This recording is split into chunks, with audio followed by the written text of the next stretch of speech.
used a comb that had been fashioned into a shank to overcome the deputy, stabbed him several times in the neck. Breaking news, a deputy stabbed at the courthouse. The officer is in stable condition. And the search for the suspect.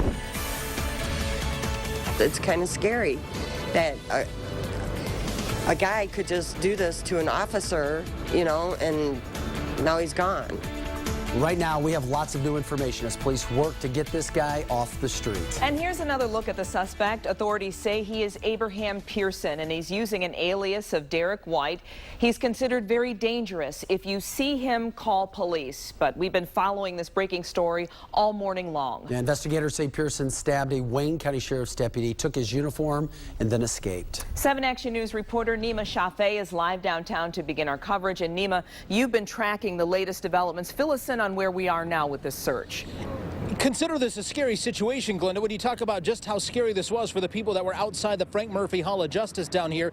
Downtown still there's a number of people trying to make their way inside the building at this noon hour. Folks that have been out here for hours since just after 8 o'clock. Here's what we know. Take a good look at this photo of 25-year-old Abraham Pearson, who is the center of a manhunt. We do know that police are searching for him and continuing their search after they say he stabbed Harrison Tolliver, a retired Detroit cop who had become a deputy responsible for transporting inmates from the jail to the courthouse. He stabbed him several times in the neck, stripping him of his uniform and then taking off in Harrison's uniform. We're told that the 25-year-old was being transported from the jail to the courthouse to be seen in front of a judge, and he took the deputy by surprise and escaped. This all happened just before 8 this morning. Here's Wayne County Sheriff Benny Napoleon with more on the details.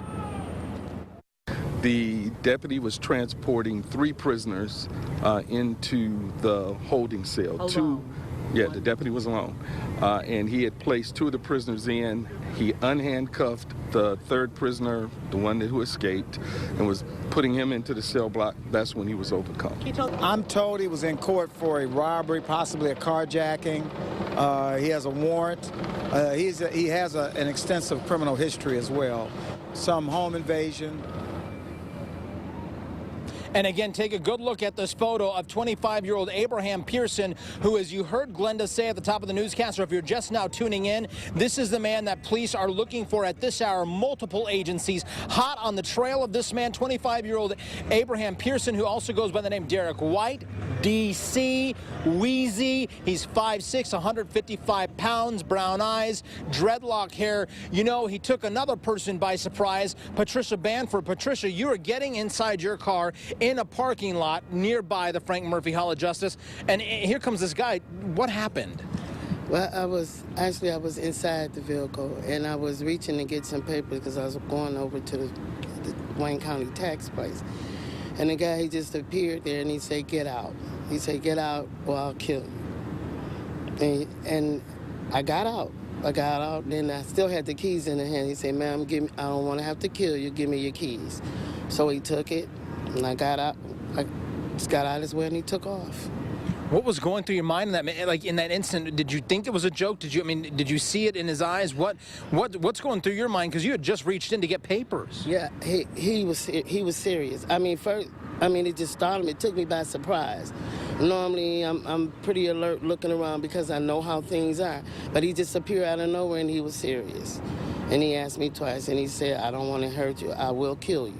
So I got out and I gave it to him, and he took off. And this is a van that you use every day, and viewers at home need to know how bad you use this. You use this van for your 3 kids. Yes, I just dropped my children off at Detroit Edison. I take them to school. I run my errand. That's all I have. I mean, I'm a single mother. I take care of my kids.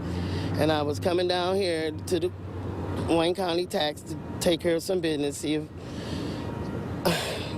Excuse me. It was just scary. You know, and he meant it. And I just tell everybody, you never know. But God was good. And the one thing I had to say also is that the police department, they were on it. I went across the street. They got my license plate number and everything. They ran everything down. And within 30 minutes, they had an idea where he was at and said that they had got it and that he crashed it or whatever. So I just tell everybody be aware, because you never know what day could be your last day. You never know. You never know. I mean, that's scary. You know, I'm minding my own business. I don't bother nobody. Patricia Banford, thanks for sharing your story with us. If you'll stand by, we'll talk to you momentarily. This is Patricia Banford, the woman that 25-year-old Abraham Pearson carjacked. You heard her say it. He said, look, I don't want to have to kill you. And then he took her car, wrecked it. Now officers are trying to centralize their focus around that area where her van was found. That's a manhunt that still continues. And you know what? We want to pass along one other bit of information to all of you at home.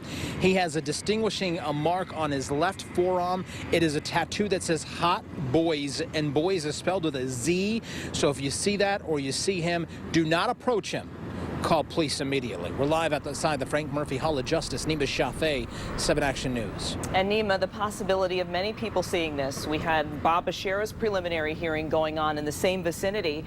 We heard Sheriff Napoleon and Chief Craig say this was a comb that he managed to make a shank out of and puncture that deputy's neck several times.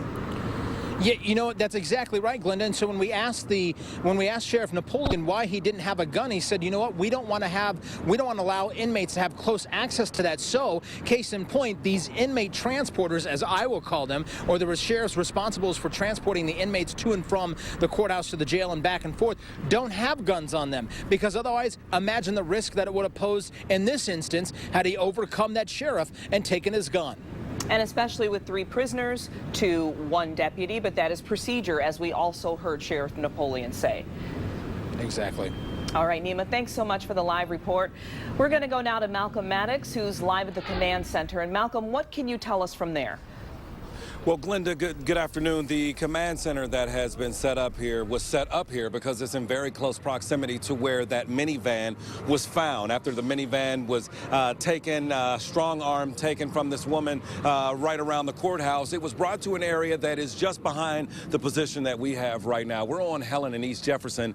The minivan is probably within eyesight of the command post. It was found when we arrived on scene. It was maybe around 9:15, and the area was absolutely teeming with activity. The police, they were covering a large portion of ground, looking in around homes and in bushes, around cars, but they did not seem to have a very concentrated effort.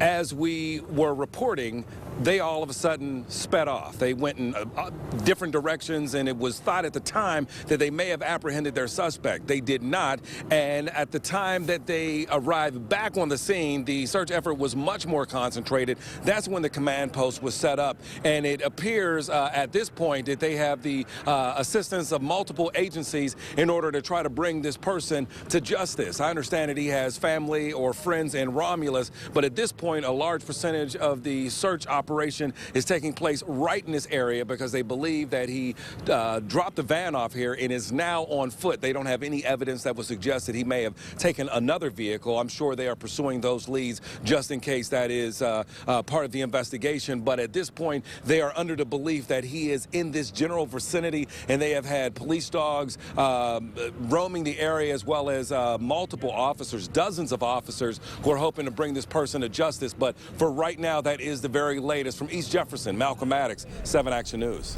Malcolm, I'm curious, who's involved in this search? What agencies are there? Well, Vic, as I look around, you have members from the ATF, you have members from the Border Patrol, the Homeland Security, we saw the Postal Police out here.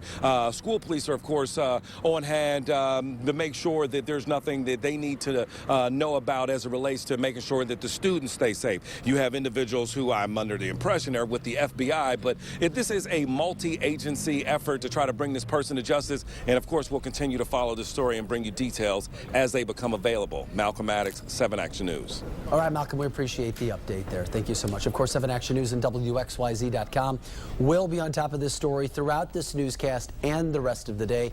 So remember to stay with us for the latest updates. Also,